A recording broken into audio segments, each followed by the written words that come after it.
White House correspondent Ed Henry broke this story. He joins me now, and Steve Hayes, senior writer for the Weekly Standard and a Fox News contributor, joins us as well from Washington, D.C. So, you heard Lanny Davis there, Sure. Ed. He says this is the procedure. You run it up the flagpole. It was an aide. It wasn't Bill Clinton directly.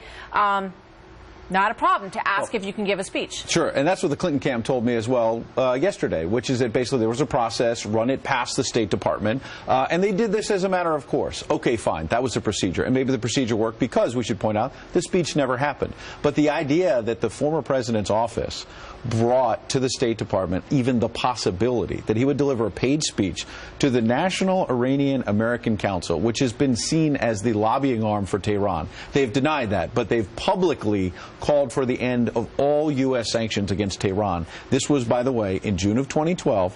What happened in July of 2012? Hillary Clinton's top aides started meeting, while she was Secretary of State, secretly with Iranian diplomats about paving the way to the Iranian nuclear deal that we now have on the table, and, yes, ending U.S. sanctions against Iran. So the idea that as she's Secretary of State, her spouse might have been, and I don't know, might have been, or was proposed to have been paid for a speech to a group that was pushing for this and lobbying the State Department and others, it at least raises questions that are uncomfortable for the campaign. Think about this also in the context of, we've previously reported on speech requests that Bill Clinton's office put into the State Department involving a group tied to North Korea, the Democratic Republic of Congo. At some point, it just seems odd that someone in the former president's office didn't say, some of these are a little icky. Let's not even send them to the State Department. Poll. Yeah. Exactly, especially when your wife is Secretary of State. And we know, as you point out, new revelations about how involved she was in the early stages of this Iran deal, which no doubt is going to become an issue major policy when shift. She gets further in this process. People are going to start saying, well, Hillary, tell me a little bit more about how you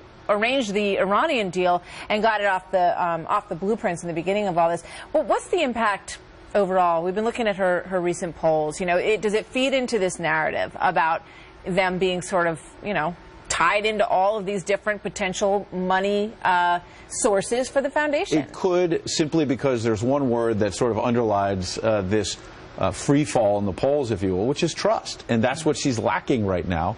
And you see that in that Washington Post poll that said Democratic-leaning women, she lost 29 points with them in the last 2 months alone. That was supposed to be the bedrock of her campaign. And the last point I'd make on that is, look, we're talking all this hype about, the second Republican debate. The Democrats haven't had a single debate so far. Not until mid-October. Some of them are not too happy about it. So, yes, some are not happy about it. And you know what? That ensures that Hillary Clinton doesn't get uncomfortable questions about speaking engagements and the Clinton Foundation for a long time.